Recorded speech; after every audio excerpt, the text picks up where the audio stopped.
Finally, I go, fuck it. Click, click, click, click, click, click, click, click, click. Even then, he did not get it. So then I said, okay, then, you son of a bitch, you want to play? I took the gun outside, still in my hand, pointed it at the sand on the beach. Bang! Sand splatters everywhere. I go, oh, God damn, we just missed it. Didn't we, Josh? I'm moving house today. It's been 2 years, 8 months and 28 days, and I've got to say that as I step off the bus for what could be the last time spent as sitting in your boss supermarket queues, etc. And I have to say though, it's only today that I'm glad to be leaving. I really will miss the Gwen Santa.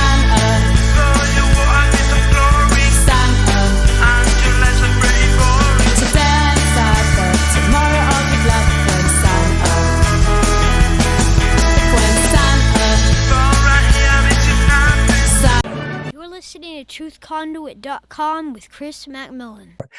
Hey everybody, Chris McMillan here, and this is another episode of truthconduit.com, and I'm here with the one and only John McAfee, presidential candidate 2020, cryptocurrency guru, creator of the world's first commercial antivirus software, and most importantly of all, John, you're a man who truly understands freedom. Thank you for coming on today. How are you doing? Well, I'm still free. At least I'm not in prison. Yes, sir. So I'm fine. I mean, as long as I'm able to wake up, eat, talk to people like I am right now. I mean, listen, if they gave everybody in prison an internet connection, one of these things, wouldn't matter if I was in prison, and they wouldn't want to put me there. They want to put me there because it would silence me. So I'm free to talk to you. That's freedom, people. Now, you are not free, by the way, to talk to me in the same case, because you can't say the shit I can say. I can piss off the IRS and the FBI, and they can't touch me because nobody, not even our closest family, knows where we are, nor has anybody known for 7 months. So I have that freedom as well. And I bought that freedom through my hard-earned talents and understanding of computer security. Well, you recently put a shout out on Twitter that you're fed up with the constraints of mainstream media. So now you're turning to the alternative media. What are the main advantages you've seen of doing that so far? I can say fuck. That's an advantage because it's hard for me not to. I mean, I've been on CNN beat out more than I've been talking. Number two, it's real. I get to talk to a real human fucking being and have a conversation. Try having a conversation with a mainstream journalist on Fox or CNN. No, that shit doesn't happen. Rapid fire questions. What about this? What about that? And if I decide to actually tell some truth about shit, why bother? Because I'm getting nothing but flack. Not enough time to do so. You get interrupted if you're more than 2 sentences. And well, fuck me, what good is that? I'm sick of it. And I had been on Larry King 5 times. I had been on CNN more times, like you count. I debated 3 years ago the FBI when they had the cell phone of the terrorists in California, etc. Hey, I debated the head of the FBI on CNN, whipped him a new fucking asshole. I mean, I know how to do that, but that's just a charade and entertainment for the American people. It has no substance. Well, it's certainly a tactic that, as far as I know, has not been done by any presidential candidates. So you released your official platform just the other day. Do you want to talk about that? Yes. All right. Let me take a sip here. Now, I'm 74. And I have seen 17 presidential elections. 17. And since 1960, when power shifted in the Oval Office, not a single hair on my head was wafted by that explosion of importance. And neither was any of yours. And if you see the truth on that, then you'll understand why nothing can possibly change until we see the broken parts of our system. And the broken parts create a system where presidents no longer have power. None.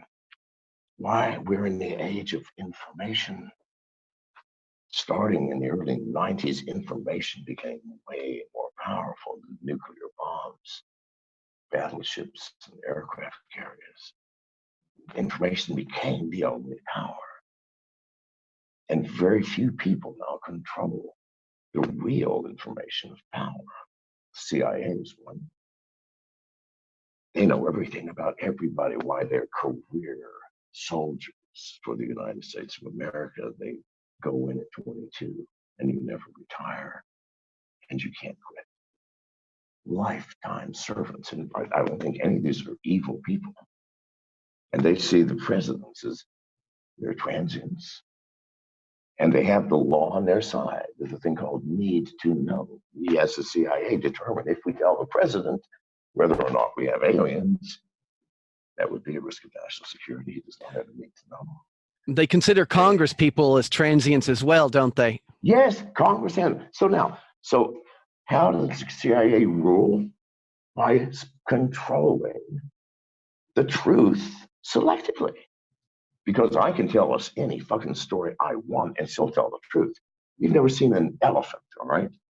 I got a bunch of blind people out there feeling it. One of them's got the trunk of the leg. It's like a tree. Another one fell into the side, says, no, it's like a wall.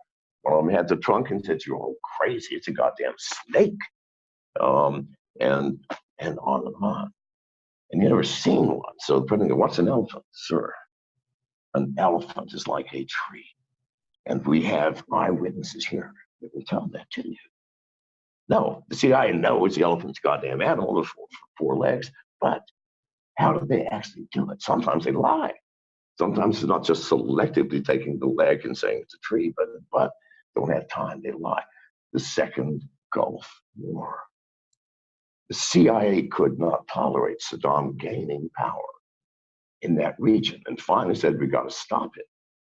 And they said, what do we do? Let's drop the bombs and let's do it now. Ted, Jim, you know the president well, we trust you both. Go in and tell them they got nuclear weapons. I don't give a flying fuck. You just make sure we drop the bombs tomorrow. They go into the president, Mr. President, I regret to tell you that we have 100% certainty that Iran has nuclear bombs. And we have already told you, intercontinental missiles that could reach our closest ally, England.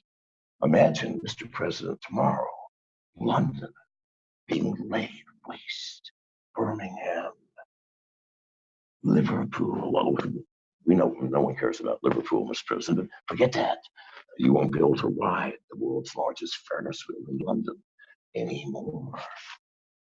The following day, we bombed and walked back into the Stone Ages with our nuclear weapons. No, the world knew it. The American public knew it. The only people who did not know it were the president and Congress, who were advised by the CIA. Wake up, people. Presidents got no power. Presidents are puppets with a million strings called information flow. No more physical shit. What are some of the more underlying issues that that nobody's talking about? BBC, CNN, MSNBC, Fox, they're not going to talk about certain things. Is there anything in particular that you want to bring up?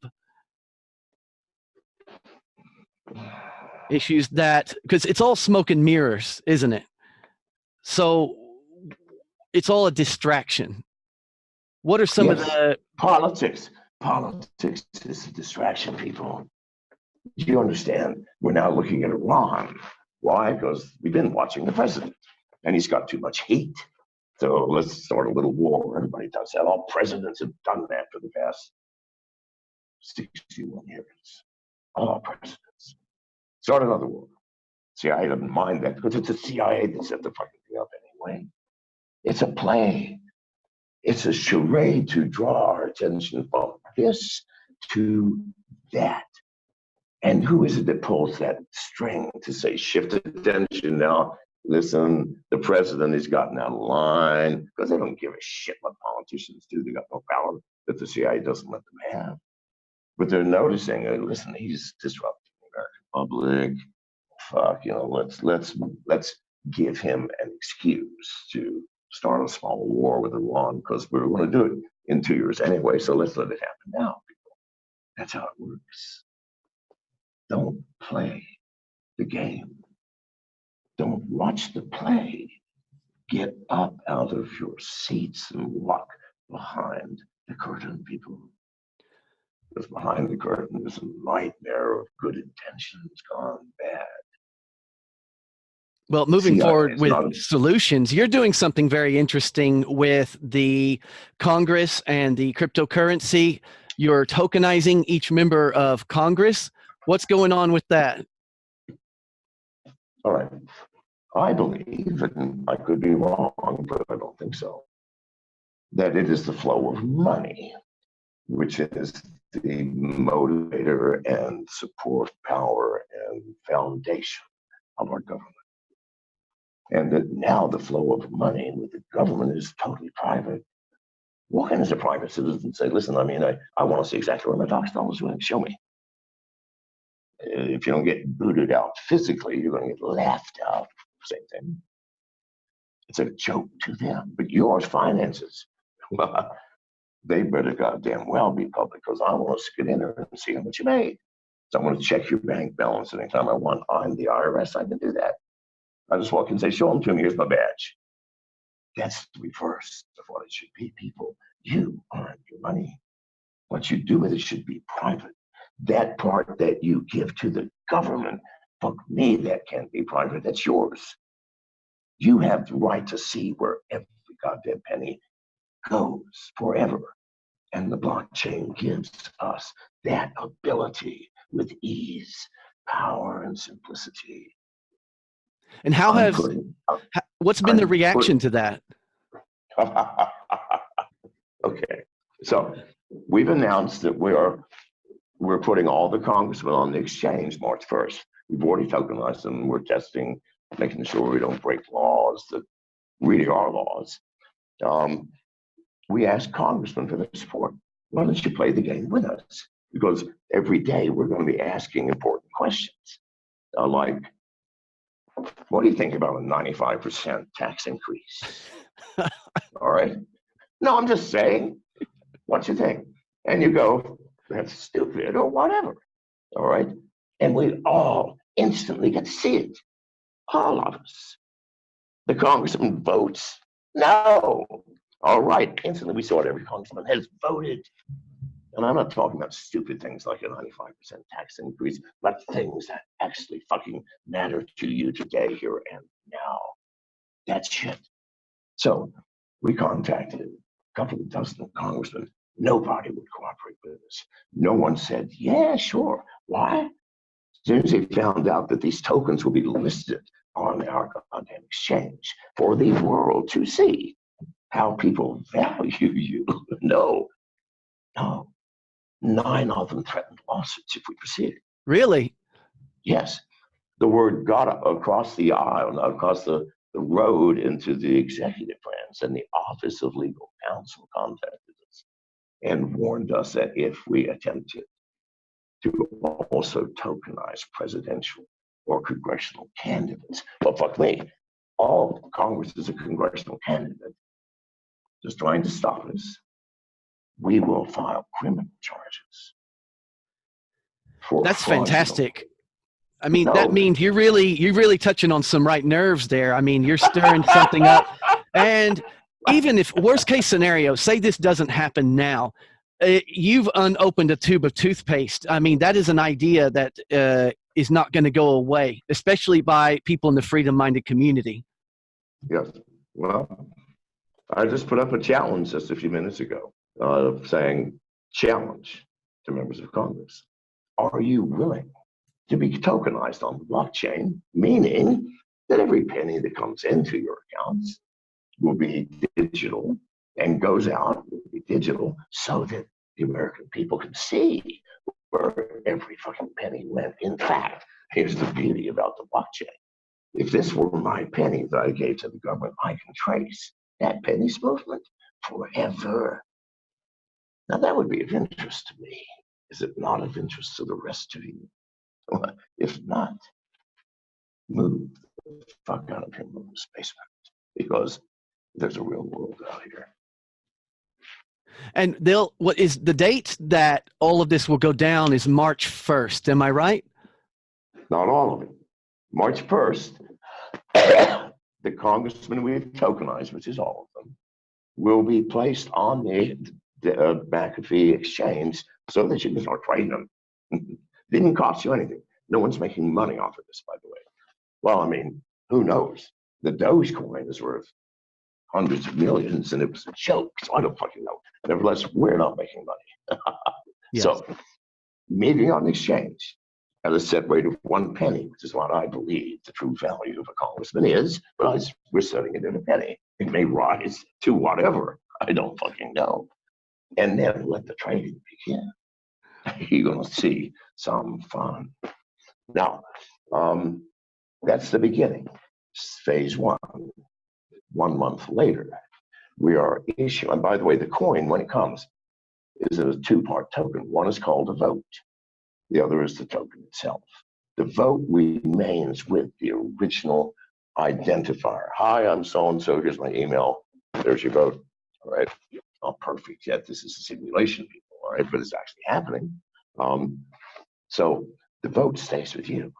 Now, you can't vote on anything that a private citizen does, because private citizens' money is private. Your vote is actually your wallet.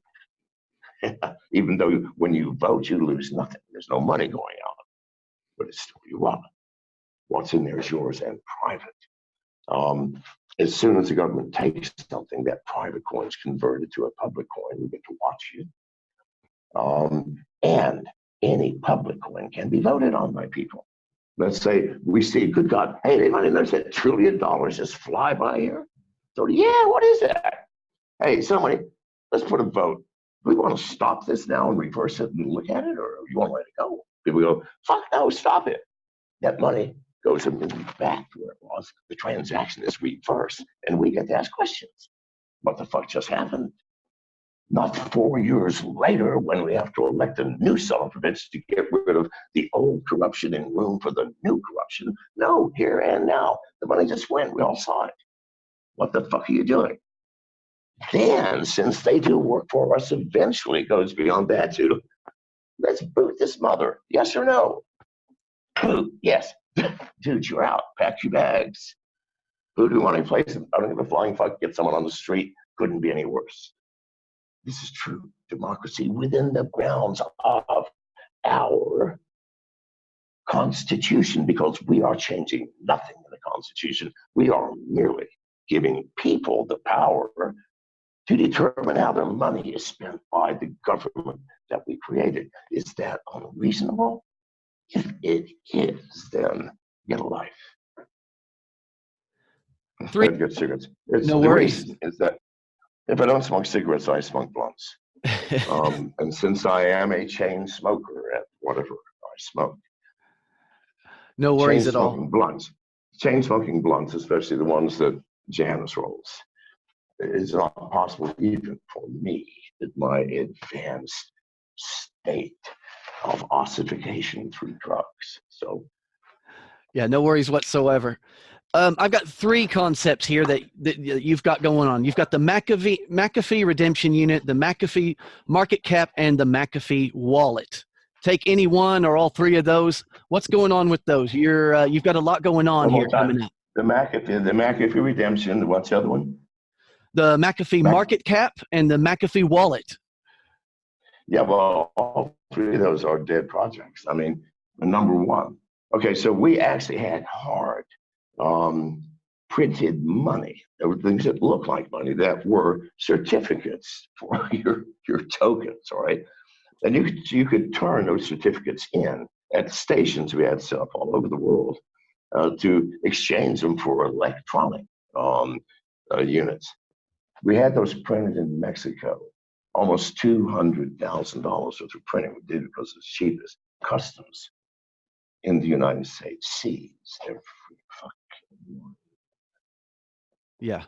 Threaten to even go to the currency commission that we might even be trying to counterfeit something, or it's like, no, the government doesn't like me. That's dead. McAfee Magic, I'm sorry. That was a scam that I also got involved in. It was one of those unfortunates. David Peterson, or whatever his name really is, has absconded. Now, I don't know he had any money. I don't think people gave him any money. I don't think he went that far, because it became clear halfway through that I don't think this is real, and I backed out, made statements. Yeah. So that's it. Okay, the McAfee cool. Dex. The McAfee Dex is live and flying. Talk about Yeah. anything else that I'm doing. Okay, yeah. So right now the biggest thing is the tokenizing of the members of Congress, and of course your run for president. These are the most pending projects Also, you've by got the going way, on.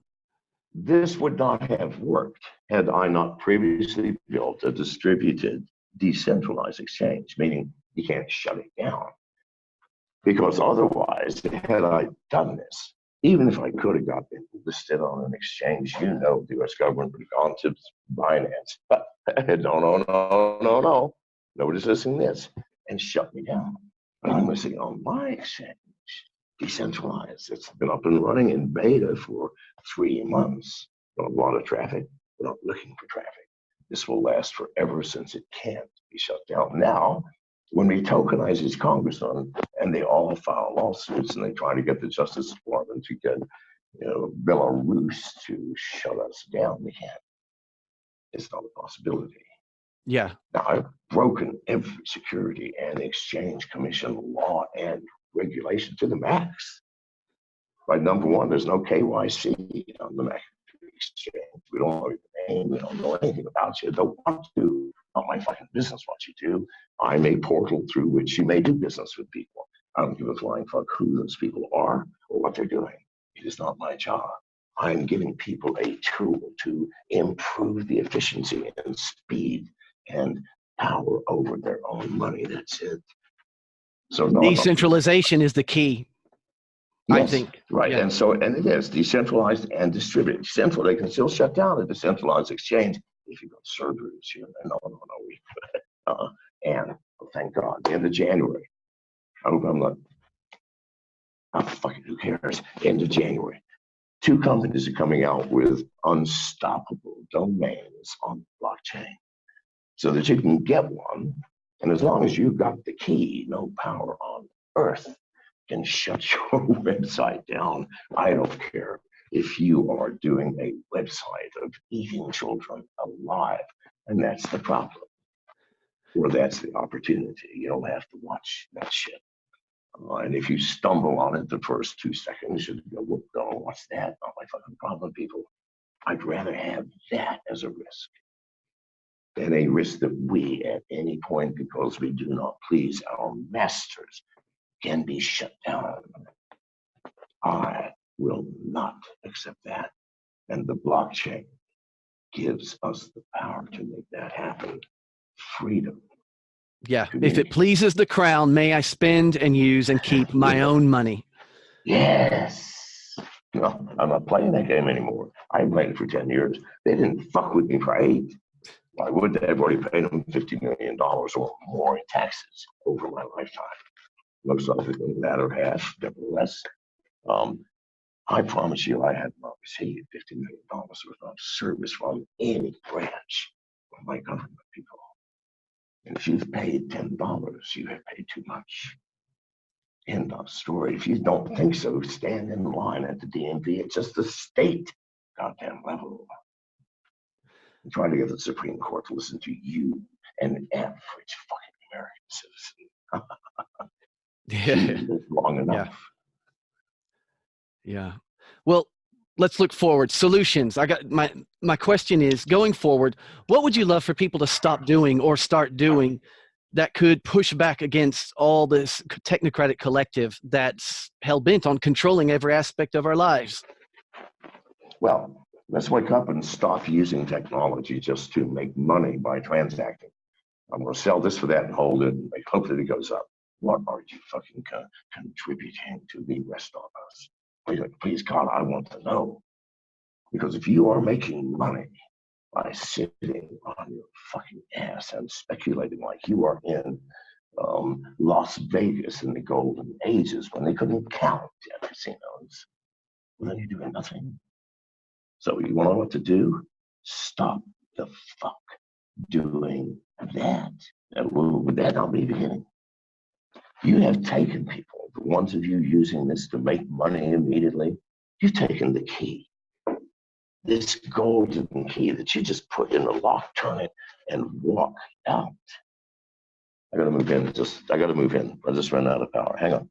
I'm very respectful of your time. I know you got to get going. One final comment. They're making a movie about you. Originally, it was Johnny Depp, and now I understand Michael Keaton's taken the role to play John McAfee. Yeah. Any comments on that? Well, I don't know anything about it other than what you know. Everything I get from the press. So nobody consults you about this? Nothing? No, you don't have to do that in this day and age. God, I'm a public figure. I have no problem. No, you're a public figure. You're fair game. I've reached that level of being a public figure, allegedly, legally, and therefore, I'm fair fucking game. Yeah. No, they don't have to consult me, and they did not. But originally, it was Johnny Depp. I was unhappy. I did write the screenwriters. I complained horribly. You know, my complaint was the following: it said, I am both ashamed for the American country, for the Hollywood industry, and for you, sir, as being one of the greatest racists of all time. That just because at the age of 15, a horrible skin condition afflicted me and turned me almost white does not give you the right to cast a white man as me. I got back within a few hours. A link, and the Kaczynski, that's his name, Kaczynski. He said, Mr. McAfee, I'm so surprised that you, a man of your abilities in technology and finding information, that you did not know the following. Johnny Depp's great-grandfather was black. I'm going, no fucking way. So he was being funny. I was being funny. That opened a tiny dialogue. And I did go back and say, but really, do you actually believe Johnny Depp has the depths to do this? And they said, we have no power over it. They're the screenwriters, for fuck's sake. They write the fucking text. Nice people. Zac Efron will play the reporter. That's going to be good. It's just about a 2-week period of my life. A very dramatic 2-week period. It's around the time in Belize, isn't it? Yeah, it was in Belize. It was a 2-week period when Wired magazine sent Josh Davis down for a 2-week assignment to follow me around. I didn't take to him very well. I just started talking with him. I mean, big talking until he just unraveled at the end. So this movie is about that. It's going to be a comedy. I hope the comedy is about the truth, is how silly this fucking reporter was. Instead of trying to twist it in some way. But, here's an example. The second day, and I gave him 24 hours before I made any judgments at all. I go, this guy's typical mainstream media fucking prick. So we're sitting at the dining room table, and I'm a master at sleight of hand. Little magic tricks. I can do damsel thing. I entertain kids when we're having Christmas dinner and shit like that. So I'm always on. So I'm talking, just casually. Don't mention anything. I don't stop talking. I'm just talking. I reach into my shoulder holster and pull out my 38, and without even looking at it, open the cylinder and dump the bullets on the table. And then I casually look down and grab one and put it back in. And while I'm talking, and I'm not skipping a beat, I close the cylinder, spin it, put it to my head, and pull the trigger. Now, Josh levitated off his chair. I've never seen anything like it. And screamed, no! I go, no what, Josh? What are you talking about? I spun the cylinder again, put it to my head, and click. Banged up against the wall and was back, trying to disappear into the void, not to have to see whatever horror was going to be coming and seeing my brain. He knew, splattered. I did this maybe 6 or 7 times, spinning. Finally, I go, fuck it. Click, click, click, click, click, click, click, click, click. Even then, he did not get it. So then I said, okay, then, you son of a bitch, you want to play? I took the gun outside, still in my hand, pointed it at the sand on the beach. Bang! Sand splatters everywhere. I go, God damn, we just missed it by one bullet, didn't we, Josh? And he bought that story. Kids would write to me on Reddit and shit about, hey, was that some sort of quantum mechanics thing that you did there? Oh, that's it. That's it. Well, that's stupid. So that was the beginning, and it got worse from there. Just because if he's that gullible, I can't stop fucking with you. I mean, all right. So I used to have a yoga center in Colorado. While I was living in Belize, a writer for the Village Voice in New York, a woman got in touch with me going, will you comment on the Bikram whatever suit? One of Bikram's student, that's in a Bikram Chowdhury, the billionaire yoga instructor of LA. Okay, one of his students is also one of my students, and they thought I would give a fuck, and I didn't know what's happening. So anyway, she called me. It was midnight. Woke me up.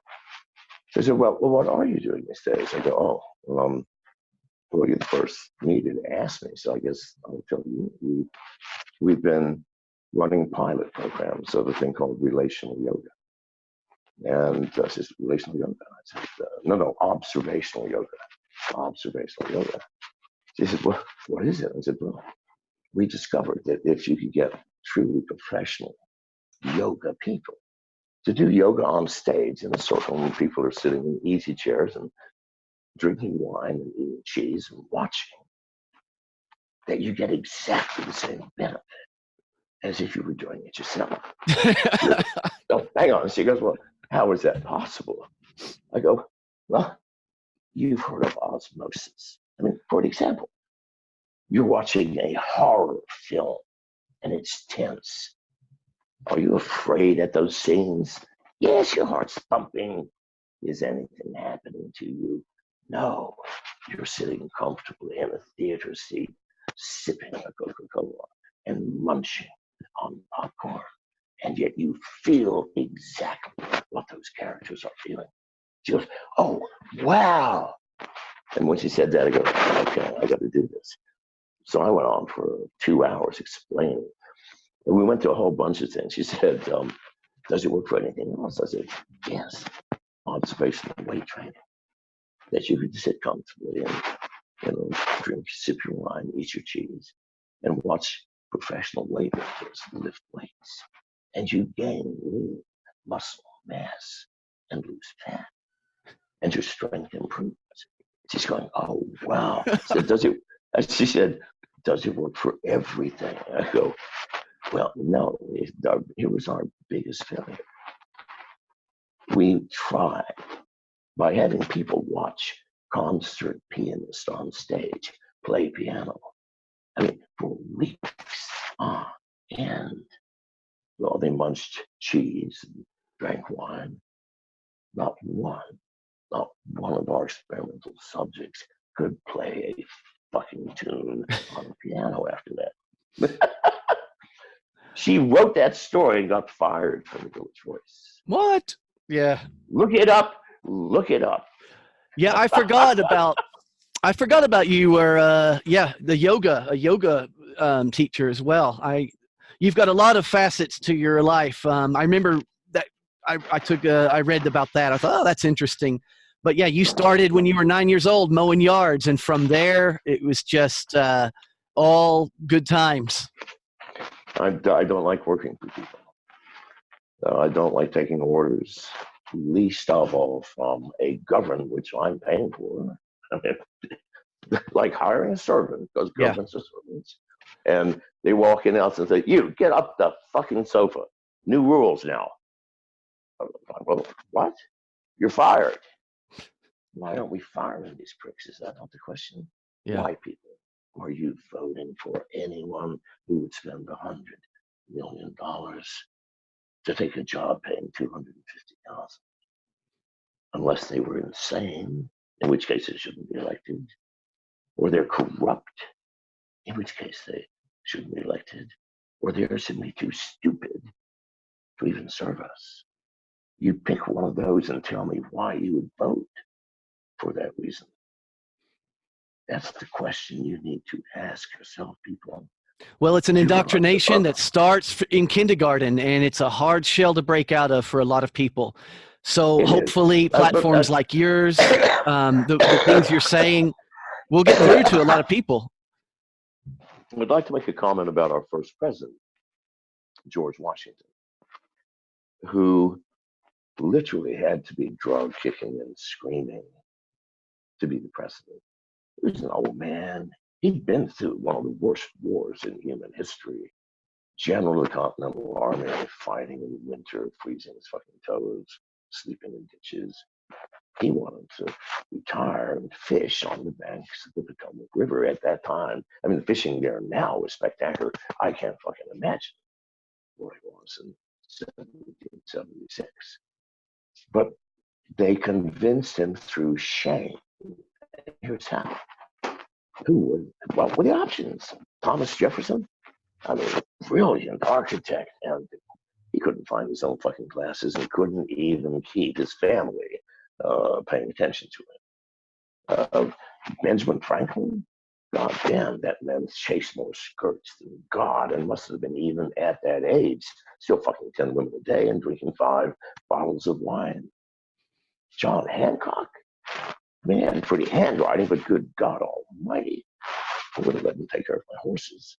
There was nobody but George. And when he saw that, he goes, you know, I have been cursed. I'm sure he felt that there really was a devil, and it was bedeviling him now with the burden of presidency of the United States of America. And you find the man that fits those shoes, and you fucking elect him. And I am not that man. I'm George. I want to fish. I'm 74. Fuck you, young people. Why don't you start taking care of your own business? You can't live with grandpas forever. And we elders, trust me, we're touchy about certain things, and we have a sensitive switch. I don't know if you've ever seen a grandfather go from being the kindest man on earth to the most horrific representation of Satan personified. That's a grandfather who said, listen, I'm fed up with you fucking kids. I slapped your hands when you tried to burn them. Do you think I can't slap your fucking life around them? Don't fuck with us old people. We've been here a long time, and we know how this system works. You're just learning, kids. But listen to us. Any final words of wisdom, John, before we wrap up? Nope. Speaking of words of wisdom. I wish I had some. Yeah.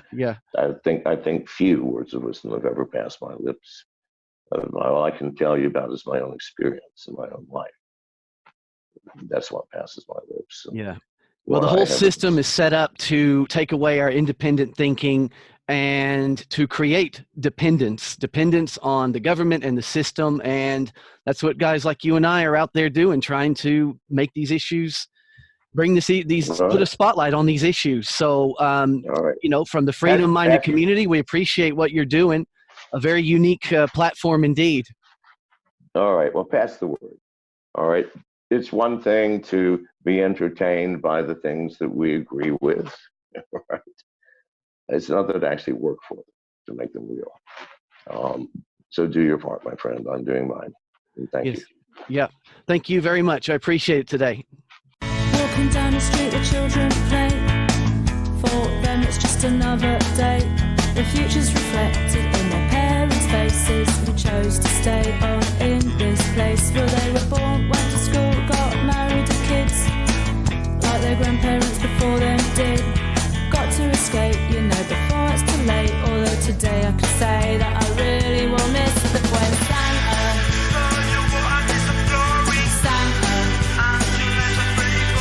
well, yeah, I was right.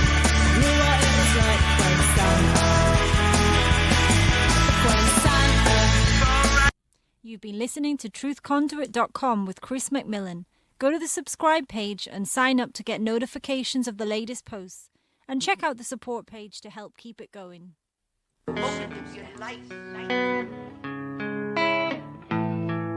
Yeah, I've got a friend in Jesus Christ.